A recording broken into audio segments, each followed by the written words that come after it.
Hello guys, ഞാൻ അൽജു എലിസഞ്ചോയുടെ പുതിയൊരു വീഡിയോയിലേക്ക് ഏവർക്കും സ്വാഗതം. അപ്പോൾ ഇന്നത്തെ വീഡിയോയ്ക്കകത്ത് ഞാൻ നിങ്ങളുടെ മുന്നിലേക്ക് എത്തിയിരിക്കുന്നത് ഒരു വളരെ ഇൻഫോർമേറ്റീവ് ആയിട്ടുള്ള, അല്ലെങ്കിൽ നിങ്ങൾ ഓരോരുത്തരും അറിഞ്ഞിരിക്കേണ്ടതായിട്ടുള്ള ഒരു കാര്യം നിങ്ങളോട് പറയാൻ വേണ്ടിയാണ്. നമ്മുടെ ഇന്നത്തെ സമൂഹത്തിൽ എല്ലാവർക്കും വിദേശത്തേക്ക് പോകണം എന്നുള്ളത്, അല്ലെങ്കിൽ എങ്ങനെയാലും മറ്റൊരു യൂറോപ്യൻ രാജ്യത്തിലേക്ക് കുടിയേറണം, അല്ലെങ്കിൽ മറ്റൊരു രാജ്യത്ത് എന്നാൽ മാത്രമേ നമ്മൾ രക്ഷപ്പെടൂ എന്നുള്ള ഒരു ചിന്തയുടെ പുറത്താണ് നല്ല മജോറിറ്റി ഓഫ് ആൾക്കാരും ജീവിക്കുന്നത്. ഇതിനു മുമ്പ് തന്നെ ഞാനൊരു 2 വീക്സ് മുമ്പ് ഒരു വീഡിയോ ചെയ്തിട്ടുണ്ടായിരുന്നു. കേരളത്തിലെ യുവതലമുറയിൽപ്പെട്ട ഒരു പെൺകുട്ടി, അവൾ പറഞ്ഞ ഒരു കാര്യം, അതായത് ഇനി നമ്മുടെ നാട്ടിൽ നിന്ന് ഒരു പ്രതീക്ഷയുമില്ലാത്ത രീതിയിലാണ് സംസാരിച്ചത്. അപ്പോൾ അങ്ങനെ ഒരു കാര്യം കണ്ടപ്പോൾ അതിനെക്കുറിച്ചുള്ള എൻ്റെ ഒരു ഒപ്പീനിയൻ ഞാനൊന്ന് ഷെയർ ചെയ്യാനായിട്ട് ഒരു വീഡിയോ ഞാൻ ചെയ്തിരുന്നു. അപ്പോൾ അതൊക്കെ കഴിഞ്ഞു. ഇങ്ങനെ ഇരിക്കെ എനിക്ക് 2 ആഴ്ച മുമ്പ് എനിക്കൊരു മെസ്സേജ് വന്നു. അപ്പോൾ ആ മെസ്സേജിനകത്ത് ആളിങ്ങനെ, എനിക്ക് ആദ്യമേ ഇൻസ്റ്റാഗ്രാമിൽ കുറേ മെസ്സേജസ്, നിങ്ങൾ പല ആളുകളും എനിക്ക് ഇൻസ്റ്റാഗ്രാമിൽ മെസ്സേജ് അയക്കാറുണ്ട്. അപ്പോൾ ഞാൻ പറ്റുന്ന ആളുകൾക്ക് എല്ലാം റിപ്ലൈ കൊടുക്കാറുമുണ്ട്. പക്ഷേ ചില സാഹചര്യങ്ങളിൽ ചിലർക്കൊന്ന് റിപ്ലൈ കൊടുക്കാനായിട്ട് പലപ്പോഴും പറ്റാതെയും പോയിട്ടുണ്ട്. അപ്പം ഞാൻ പിന്നീടാണെങ്കിൽ പോലും അവർക്ക് ജസ്റ്റ് ഞാൻ പോകെ ബാക്കിയുള്ളവർക്കെല്ലാം ഞാൻ മാക്സിമം ഒരു 99% റിപ്ലൈ കൊടുക്കാനായിട്ട് ശ്രമിക്കാറുണ്ട്. അപ്പോൾ അന്നേരത്തേക്ക് ചിലർ ആ ഒരു ആവശ്യം കഴിഞ്ഞു പോയിട്ടൊക്കെ ചിലർക്ക് പിന്നെ അത് കഴിഞ്ഞ് അവർ തിരിച്ചൊന്നും പറയാറുമില്ല, അവർക്ക് അവരെന്തിനാണ് കോൺടാക്ട് ചെയ്തതെന്നുള്ള കാര്യം. അപ്പം എനിക്കൊരാൾ കണ്ടിന്യൂസ് ആയിട്ട് കുറേ മെസ്സേജ് അയക്കുന്നു. അങ്ങനെ വന്നപ്പോൾ ഞാൻ ഇത് കുറേ നാളായി കേട്ടോ. അപ്പോൾ അത് കഴിഞ്ഞ് എനിക്ക് കണ്ടിന്യൂസ് ആയിട്ട് ആളൊരു ദിവസം എന്നെ ഒത്തിരി തവണ ഇൻസ്റ്റാഗ്രാമിൽ എന്നെ കോൺടാക്ട് ചെയ്യാനായിട്ട്, കോൾ ചെയ്യാനായിട്ട് ശ്രമിച്ചു. അത് കഴിഞ്ഞ് ഒത്തിരി മെസ്സേജ് അയച്ചു. അപ്പോഴത്തേന് പെട്ടെന്ന് എൻ്റെ മുന്നിലേക്ക് ഈ ഒരു മെസ്സേജ് വന്നപ്പോൾ ഞാൻ പെട്ടെന്ന് ശ്രദ്ധിച്ചു എന്താണ് പ്രശ്നം. അപ്പോൾ ആൾ പറഞ്ഞിരുന്ന മെസ്സേജസിനകത്ത് ആൾ ഭയങ്കരമായിട്ടുള്ള ഒരു മോശം അവസ്ഥയിലാണ് കടന്നു പോകുന്നത്, എങ്ങനെയാലും ഒന്ന് ഹെൽപ്പ് ചെയ്യാവോ എന്നൊക്കെ ചോദിച്ചിട്ടാണ് ആൾ എൻ്റെ അടുത്ത് വന്നത്. അപ്പോൾ ഞാൻ ആളെ അന്നേരത്തേക്ക് ഇൻസ്റ്റാഗ്രാമിൽ അങ്ങോട്ട് കോൺടാക്ട് ചെയ്ത് കഴിഞ്ഞപ്പോഴത്തേന് ആൾ എന്നോട് പറഞ്ഞൊരു കാര്യമുണ്ട്. ആളുടെ തന്നെ ഏതോ ഒരു ഫ്രണ്ട് പറഞ്ഞിട്ട്, ഫ്രണ്ടിൻ്റെ കസിൻസോ അല്ലെങ്കിൽ ഫ്രണ്ട്സിൻ്റെ തന്നെ വേറെ ഏതോ കൂട്ടുകാർ ത്രൂ എങ്ങനെയോ ആൾക്ക് മലേഷ്യയിലൊരു ഓപ്പർച്യൂണിറ്റി കിട്ടി. അതായത് അവിടെ ഒരു ഹോട്ടലിൽ ഒരു സ്റ്റാഫായിട്ട് ജോലി കിട്ടി, റെസ്റ്റോറൻറ്റിൽ. അപ്പം നാട്ടിൽ നിന്ന് പോയപ്പോൾ പുള്ളിയോട് പറഞ്ഞിരുന്നത് 35,000 രൂപയോളം ഇന്ത്യൻ റുപ്പീസ് സാലറി കിട്ടുന്ന രീതിയിലായിരിക്കും പുള്ളിയുടെ ജോലി എന്നാണ് പുള്ളിയോട് പറഞ്ഞിരുന്നത്. അപ്പം പുള്ളിക്ക് വലിയ സന്തോഷമായി. ആൾക്ക് 10ാം ക്ലാസ്സാണ് വിദ്യാഭ്യാസം. അത് കഴിഞ്ഞ് ആൾക്കൊരു ജോലി കിട്ടണം, പുറത്ത് പോകണം എന്നൊക്കെയുള്ള ആഗ്രഹം എല്ലാവർക്കും ഉണ്ടല്ലോ, സ്വാഭാവികമായിട്ടുള്ളൊരു കാര്യമാണ്. അപ്പം പുള്ളി യൂറോപ്പിലേക്കുള്ള കാര്യങ്ങളൊക്കെ നോക്കി, പക്ഷെ ശരിയായില്ല. അങ്ങനെ വന്നപ്പോഴത്തേനാണ് മലേഷ്യയിലേക്ക് ഈ ഓപ്പർച്യൂണിറ്റി വന്നത്. അപ്പോൾ ആൾ ഭയങ്കര ഹാപ്പിയായി. ആൾ നാട്ടിൽ നിന്ന് മലേഷ്യയിലേക്ക് പോവുകയാണ്. അങ്ങനെ ആൾ മലേഷ്യയിൽ ചെന്ന് കഴിഞ്ഞപ്പോഴാണ് അവിടെ ഒരു പ്രശ്നം അവിടെ ഫുള്ളി ഫേസ് ചെയ്തത്. ആളോട് പറഞ്ഞ കാര്യങ്ങളൊന്നും അല്ല അവിടെ സംഭവിച്ചത്. ആൾക്ക് 14 മണിക്കൂറോ അതിലധികമോ സമയം ഓരോ ദിവസവും റെസ്റ്റോറൻറ്റിൽ സമയം സ്പെൻഡ് ചെയ്യേണ്ടത്. അതായത് ജോലി കാര്യങ്ങൾക്ക് വേണ്ടി മാത്രം 14 മണിക്കൂറിലധികം ഒരു റെസ്റ്റോറൻറ്റിൽ സമയം ചിലവാക്കുക എന്ന് പറഞ്ഞാൽ, അപ്പോൾ നിങ്ങളൊന്ന് ആലോചിച്ച് നോക്കിയാൽ 14 മണിക്കൂറൊക്കെ ഒരു സ്ഥലത്ത് വർക്ക് ചെയ്യുക എന്ന് പറഞ്ഞാൽ, അത് റെസ്റ്റോറൻറ്റ് പോലത്തെ ഒരു അറ്റ്മോസ്ഫിയറിൽ അവിടെ പല ജോലികൾ ചെയ്യേണ്ടതായിട്ട് വരും. അങ്ങനെ 14-15 മണിക്കൂർ ദിവസം പുള്ളി വർക്ക് ചെയ്യാൻ തുടങ്ങി. അത് കഴിഞ്ഞ് സാലറി വന്നു കഴിഞ്ഞപ്പോൾ പുള്ളിക്ക് കിട്ടിയ സാലറി 28,000 രൂപയായി. അങ്ങനെ വന്നപ്പോൾ സ്വാഭാവികമായിട്ടും ആൾ പെട്ട് കഴിഞ്ഞപ്പോഴത്തേന് ആളുടെ 1-2 കൂട്ടുകാരും ഉണ്ടെന്ന് തോന്നുന്നു. അപ്പോൾ അവർ തിരിച്ച് നാട്ടിലേക്ക് പോരണം എന്ന് പറഞ്ഞു. അപ്പോൾ ഈ ഹോട്ടലിൻ്റെ ഉടമ തനി സ്വരൂപം കാണിച്ചു. ആളെന്ത് പറഞ്ഞു, നിങ്ങൾക്ക് അങ്ങനെ പോകാൻ പറ്റത്തില്ല, ഇനി ഈ നാട്ടിൽ നിങ്ങൾ പോകാമെന്ന് ഒരിക്കലും വിചാരിക്കേണ്ട. നിങ്ങൾക്ക് നാട്ടിൽ പോകണമെങ്കിൽ ഇനി നിങ്ങൾക്ക് ഇവിടെ ഒന്നെങ്കിൽ ജോലി ചെയ്യാം, അല്ലെങ്കിൽ ഞാൻ പറയുന്നൊരു തുക നിങ്ങൾക്ക് എനിക്ക് തന്നിട്ട് പോകാം. അപ്പോൾ രായ്ക്ക് രാമാനം ഇറങ്ങി ഒളിച്ചോടാനൊന്നും പറ്റത്തില്ല, നമുക്ക് എല്ലാവർക്കും അറിയാം അല്ലേ. സ്വാഭാവികമായിട്ടും അവിടെ പോയി ട്രാപ്പിലാണ് പെട്ടെ. അങ്ങനെ വന്നു കഴിഞ്ഞപ്പോൾ ഇവരെന്ത് ചെയ്തു, ഇവർ പറഞ്ഞ ഒരു തുക റെസ്റ്റോറൻറ്റിൻ്റെ ഓണർക്ക് കൊടുത്തിട്ട് ഇവർ പോരാമെന്നുള്ള തീരുമാനത്തിലായി. അങ്ങനെ ആൾ കഴിഞ്ഞ് 1.5-2 വർഷത്തോളമായിട്ട് ഈ ഒരു പർട്ടിക്കുലർ റെസ്റ്റോറൻറ്റിൽ വർക്ക് ചെയ്യുവാണ്.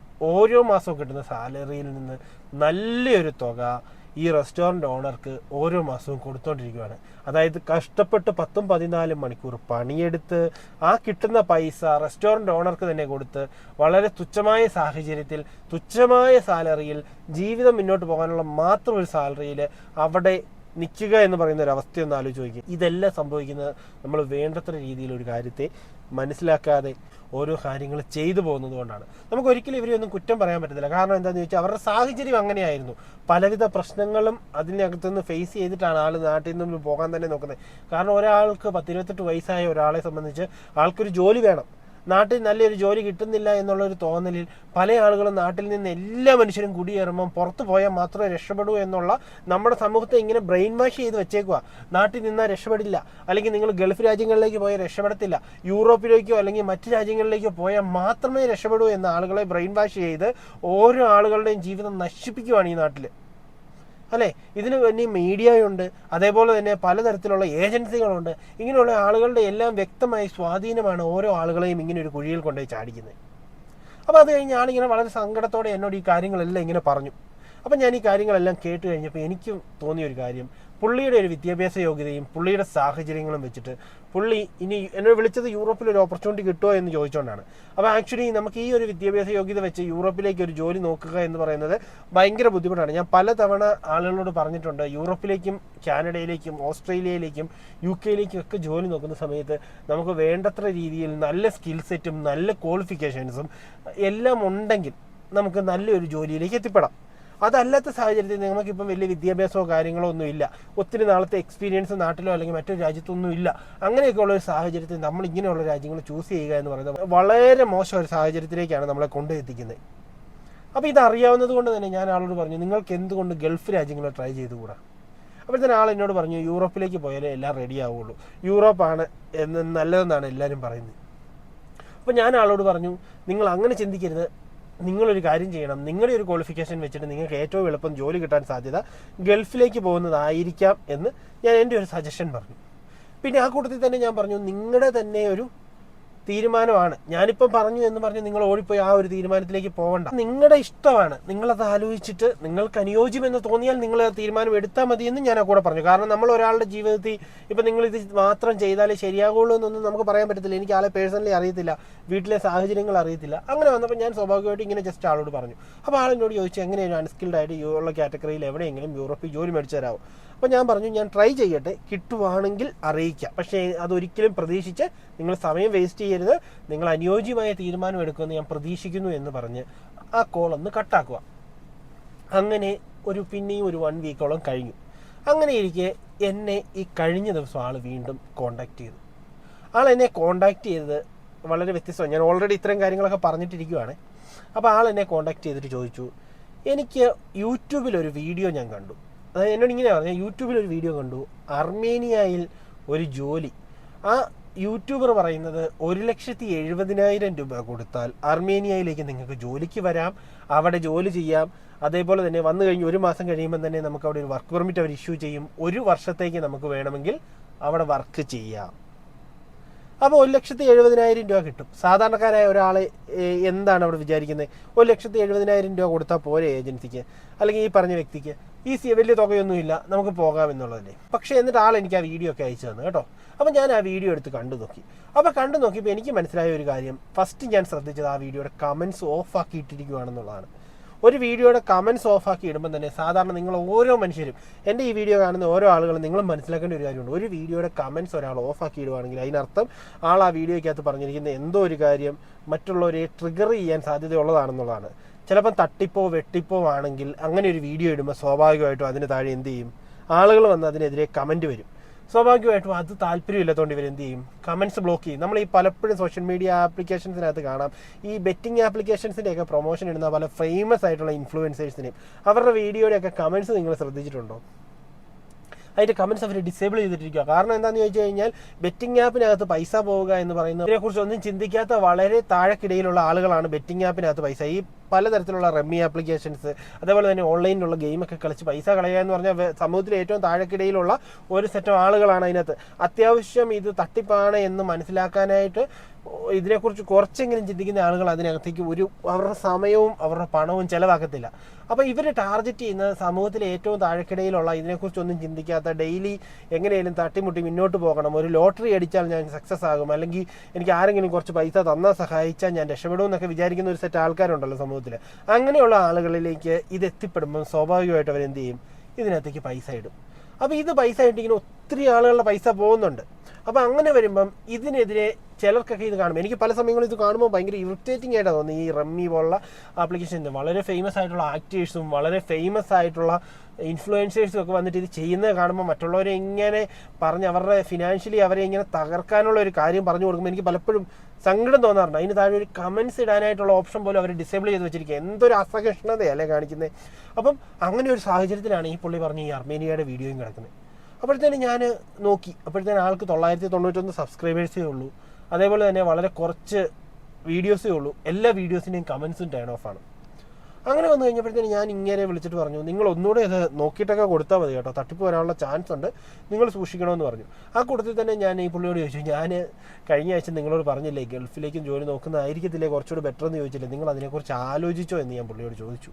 അപ്പോഴത്തേന് പുള്ളി പറഞ്ഞു, ഞാൻ ഇപ്പോഴും യൂറോപ്പിലേക്ക് തന്നെയാണ് നോക്കിയത്, ഇനിയിപ്പോൾ ഒരു കാര്യം ചെയ്യട്ടെ, ഞാൻ ഇനി അടുത്ത മാസം നാട്ടിലേക്ക് വരുവാണ്, നാട്ടിലേക്ക് വന്ന് ഈ ആദ്യത്തെ പൈസ ഒക്കെ കൊടുത്ത് തീർന്നു കേട്ടോ, അങ്ങനെ വന്ന് ഞാൻ ഈ നാട്ടിലേക്ക് വരുവാണ്, നാട്ടിൽ വന്നിട്ട് ആളുടെ ഫ്രണ്ട്സൊക്കെ ഈ ഗൾഫ് റീജിയനിലുണ്ട്, അവരെ ഒന്ന് കോൺടാക്ട് ചെയ്ത് എങ്ങനെയെങ്കിലും അങ്ങോട്ട് കയറി പോകാമോ എന്ന് നോക്കട്ടെ എന്ന് എന്നോട് പറഞ്ഞു. ഇത്രയും കഴിഞ്ഞു, ആ കോള് കഴിഞ്ഞു. അപ്പോൾ ഇത് നിങ്ങൾ ഓരോ ആളുകളും മനസ്സിലാക്കേണ്ട ഒരു കാര്യമുണ്ട്. നമ്മുടെ കയ്യിലുള്ള പൈസ നമ്മളൊരു ഏജൻസിക്ക് അല്ലെങ്കിൽ മറ്റൊരു വ്യക്തിക്ക് കൊടുത്തിട്ട് നിങ്ങൾ വിദേശത്തേക്ക് പോകാമെന്ന് വിചാരിക്കുമ്പോൾ നിങ്ങൾ ആദ്യമേ ചിന്തിക്കേണ്ട ഒരു കാര്യം, നിങ്ങൾ കൊടുക്കുന്ന ഈ തുക നിങ്ങൾക്ക് ജോലി ചെയ്ത് എത്ര നാൾ കൊണ്ട് തിരിച്ചെടുക്കാമെന്നുള്ളതാണ്. അർമേനിയ പോലുള്ള രാജ്യങ്ങളിൽ, ഇപ്പം അർമേനിയ പോലുള്ള രാജ്യങ്ങളിലൊക്കെ സാലറി എന്ന് പറയുന്നത് നമ്മൾ ഈ കാണുന്ന പോലെ 3-4 ലക്ഷം രൂപ ഒന്നും അല്ല. അർമേനിയയുടെയൊക്കെ പ്രത്യേകത എന്താ, ഇന്ത്യൻ റുപ്പീസിനേക്കാൾ താഴെയാണ് അവിടുത്തെ കറൻസിയുടെ മൂല്യം. സ്വാഭാവികമായിട്ടും ഞാൻ കറക്റ്റ് ഇന്ന് വീഡിയോ ചെയ്യുന്ന സമയത്ത് ഞാൻ നോക്കിയപ്പം കണ്ടത് 0.22 ആണ് ഒരു ഇന്ത്യൻ റുപ്പീസിന് തത്തുല്യമായിട്ടുള്ള അർമേനിയൻ കറൻസി. അപ്പോൾ സ്വാഭാവികമായിട്ട് ഇത് കൺവേർട്ട് ചെയ്ത് വരുമ്പോൾ ഉള്ള ബുദ്ധിമുട്ട് ഒന്ന്.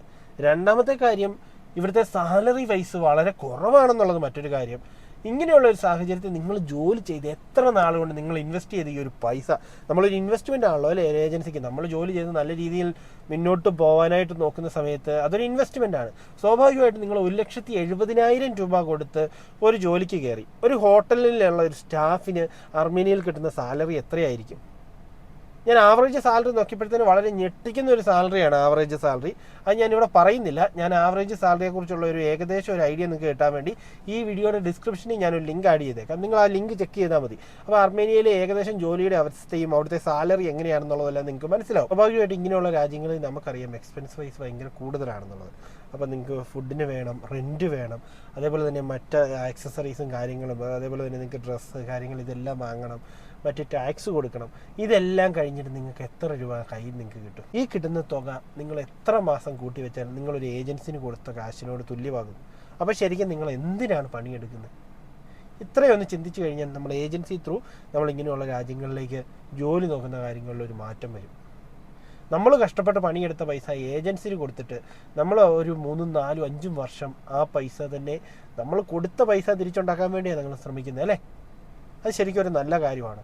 അപ്പോൾ അതുകൊണ്ട് തന്നെ എനിക്കെപ്പോഴും ഈ ഒരു കാര്യത്തെക്കുറിച്ച് ചിന്തിക്കുമ്പോൾ മനസ്സിലായ ഒരു കാര്യം, അത്യാവശ്യം ഹൈലി ക്വാളിഫൈഡ് ആയിട്ടുള്ള ഏതെങ്കിലും ഒരു സ്കിൽ സെറ്റ് നിങ്ങളുടെ കയ്യിലുണ്ട്, നല്ലൊരു വിദ്യാഭ്യാസം നിങ്ങളുടെ കയ്യിലുണ്ട്, അത് നിങ്ങൾക്ക് ഷോക്കേസ് ചെയ്യാൻ പറ്റുന്നുണ്ട്. ഫോർ എക്സാമ്പിൾ ഒരു 5 വർഷമോ അതിൽ കൂടുതലോ നിങ്ങൾക്കൊരു മേഖലയിൽ ഈ പറഞ്ഞ യൂറോപ്യൻ രാജ്യങ്ങളിൽ എവിടെയെങ്കിലും ഏറ്റവും ക്രിട്ടിക്കൽ സ്കിൽ കാറ്റഗറി വരുന്ന അവിടെ ലേബർ ഷോർട്ടേജ് ഉള്ള മേഖലയിൽ നിങ്ങൾ വർക്ക് ചെയ്യാൻ നിങ്ങളൊരു എക്സ്പീരിയൻസ് ഉണ്ടെങ്കിൽ ഒരു 5 വർഷം, ഫോർ എക്സാമ്പിൾ ഇപ്പോൾ ഒരു ഹെൽത്ത് കെയർ, IT, എൻജിനീയറിങ്, ഇങ്ങനെയൊക്കെയുള്ള മേഖലകളിൽ നിങ്ങൾക്കൊരു 5 അതിലധികമോ വർഷം എക്സ്പീരിയൻസ് ഉണ്ടെങ്കിൽ, നിങ്ങളൊരു ഗ്രാജുവേറ്റോ അല്ലെങ്കിൽ ഒരു മാസ്റ്റേഴ്സോ ഒക്കെ ഉണ്ടെങ്കിൽ നിങ്ങൾക്ക് ഡെഫിനറ്റ്ലി ഇങ്ങനെയുള്ള രാജ്യങ്ങൾ ചൂസ് ചെയ്യാം. അല്ലാത്ത പക്ഷം നിങ്ങൾ ഇങ്ങനെയുള്ള രാജ്യങ്ങളിൽ പോയി കിടന്ന് ഈ കഷ്ടപ്പെട്ടിട്ട് അൺസ്കിൽഡ് കാറ്റഗറിയിൽ ജോലി ചെയ്യാൻ നോക്കി എന്തെങ്കിലും ഒരു ജോലി എങ്ങനെയാലും തട്ടിമുട്ടി ഒരു ജോലി വാങ്ങി അത് വെച്ചിട്ട് ഇഷ്ടകാലം തള്ളി നീക്കാൻ ശ്രമിക്കുന്നതാണോ കുറച്ചുകൂടെ ബെറ്റർ ആയിട്ടുള്ള ഗൾഫ് രാജ്യങ്ങളിലേക്ക് പോയി നല്ല രീതിയിൽ സെറ്റിൽ ആവുന്നതാണോ നല്ലത് എന്ന് നിങ്ങൾ തന്നെ ഒന്ന് വിലയിരുത്തുക.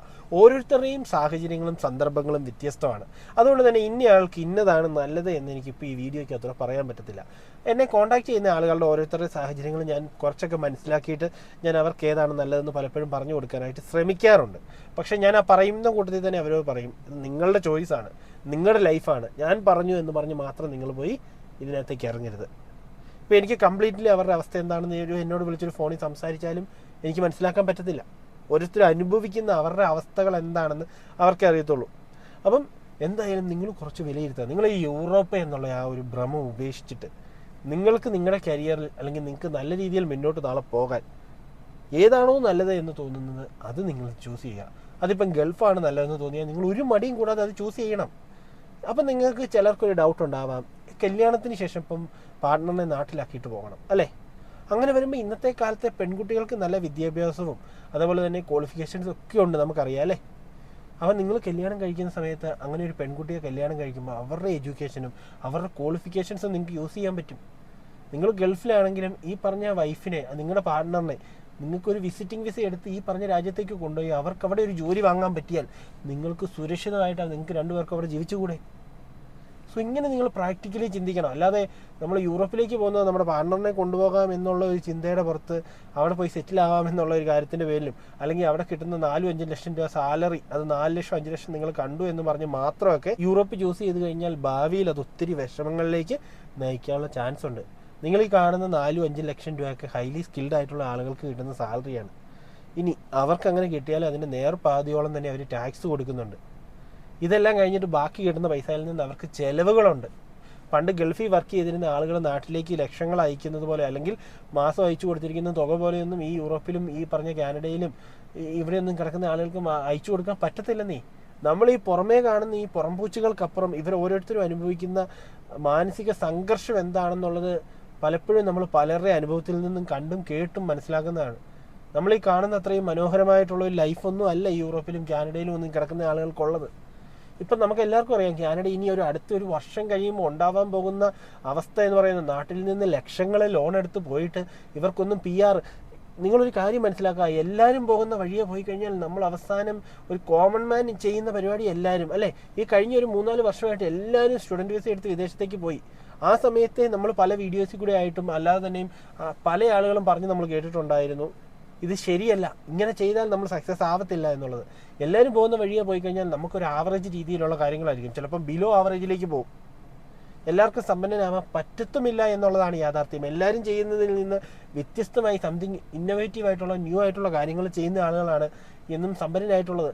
അവർക്ക് ഈവൻ നാട്ടിൽ നിന്നാൽ പോലും അവർക്ക് അവരുടെ അവസരങ്ങൾ ഉപയോഗിക്കാൻ അവർക്കറിയാം. സോ അത് നിങ്ങൾ മനസ്സിലാക്കി വെക്കുക.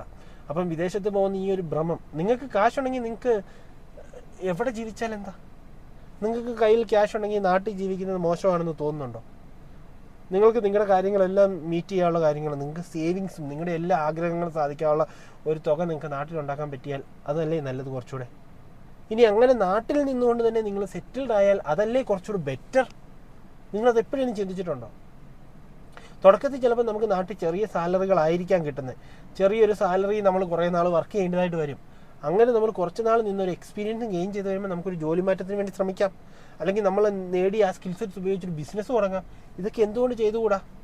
ഇന്നത്തെ സമൂഹത്തിൽ ഞാൻ പലപ്പോഴും കണ്ടിട്ടുണ്ട്, ഒരു പുതിയ തലമുറയിലെ ആളുകൾ സാലറി കിട്ടി ആദ്യത്തെ ഒരു കുറച്ച് മാസത്തെ സാലറി കിട്ടുമ്പോൾ തന്നെ അവർ ഓടിപ്പോയി ഒരു ഐഫോൺ വാങ്ങും, അത് കഴിഞ്ഞൊരു കാറ് വാങ്ങും, അല്ലെങ്കിൽ ഒരു ബൈക്ക് വാങ്ങും. ഇങ്ങനെ കിട്ടുന്ന സാലറി ഇൻവെസ്റ്റ് ചെയ്യാതെ കിട്ടുന്ന പൈസ മൊത്തം അപ്പം ചിലവാക്കി കളയുന്ന പുതിയ തലമുറയിലെ ആൾക്കാരുണ്ട്. ഇതൊക്കെ ശരിയാണെന്ന് നിങ്ങൾ ആർക്കെങ്കിലും തോന്നുന്നുണ്ടോ? അങ്ങനെ തോന്നുന്നുണ്ടെങ്കിൽ അവർ ആ ചിന്താഗതി തന്നെ ആദ്യമേ മാറ്റണം. നിങ്ങൾക്ക് കിട്ടുന്ന സാലറിയിൽ ഒരു നല്ല തുക നിങ്ങൾ മാറ്റിവെച്ച് ഇൻവെസ്റ്റ് ചെയ്ത് തുടങ്ങണം. അങ്ങനെയാണെങ്കിൽ മാത്രമേ നിങ്ങൾ ഫിനാൻഷ്യലി ഫ്രീ ആവുള്ളൂ, ഫിനാൻഷ്യലി സക്സസ്ഫുൾ ആവുള്ളൂ, നല്ലൊരു കരിയർ നിങ്ങൾക്ക് ഉണ്ടാകത്തുള്ളൂ. ഇത് നിങ്ങൾ ചെയ്ത് ശീലിക്കുക. അപ്പോൾ എല്ലാവരുടെയും യൂറോപ്പ് എന്ന് പറയുന്ന ഈ ഭ്രമത്തിന് പുറകെ ഓടാതെ അവനവൻ എന്താണോ ആപ്റ്റായിട്ടുള്ള കാര്യം അത് ചൂസ് ചെയ്യാൻ വേണ്ടി ശ്രമിക്കുക. വീഡിയോ നിങ്ങൾക്ക് ഇഷ്ടപ്പെട്ടു എന്ന് വിചാരിക്കുന്നു. കുറച്ചെങ്കിലും ആളുകളുടെ മനസ്സിൽ ഒരു കുഞ്ഞു നുറുങ്ങ് വെളിച്ചം ഈ വീഡിയോ കൊണ്ട് വീശാൻ സാധിച്ചു എന്ന് ഞാൻ പ്രതീക്ഷിക്കുന്നു. അപ്പം നമുക്ക് ഈ വീഡിയോയുടെ വെച്ച് വൈൻഡപ്പ് ചെയ്യാം. പിന്നെ എപ്പോഴും പറയുന്ന പോലെ തന്നെ നമ്മുടെ ഈ ചാനൽ നിങ്ങളെ പല ആളുകളും ആദ്യമായിട്ട് കാണുന്ന ആൾക്കാരുണ്ടാവും. നിങ്ങളുടെ സപ്പോർട്ടാണ് നമ്മുടെ എല്ലാം, അല്ലേ? അപ്പോൾ അതുകൊണ്ട് തന്നെ നമ്മുടെ ഈ ചാനൽ ഒന്ന് സബ്സ്ക്രൈബ് ചെയ്യുന്ന കാര്യം, തൊട്ടടുത്തൊരു ബെല്ലൈക്കൺ ഉണ്ട്, അതൊന്ന് എനേബിൾ ചെയ്ത് വെക്കുന്ന കാര്യം കൂടെ പരിഗണിക്കുക. അങ്ങനെയാണെങ്കിൽ നമ്മൾ അപ്ലോഡ് ചെയ്യുന്ന പുതിയ പുതിയ വീഡിയോസ് അപ്പോൾ തന്നെ നിങ്ങൾക്ക് നോട്ടിഫിക്കേഷൻസായിട്ട് ലഭിക്കുന്നതായിരിക്കും. അപ്പോൾ നമുക്ക് ഈ വീഡിയോയുടെ വെച്ച് വൈൻഡപ്പ് ചെയ്യാം. ഇനി മറ്റൊരു വീഡിയോ ആയിട്ട് കണ്ടുമുട്ടുന്നതിന് വരെ ടേക്ക് കെയർ, ബൈ.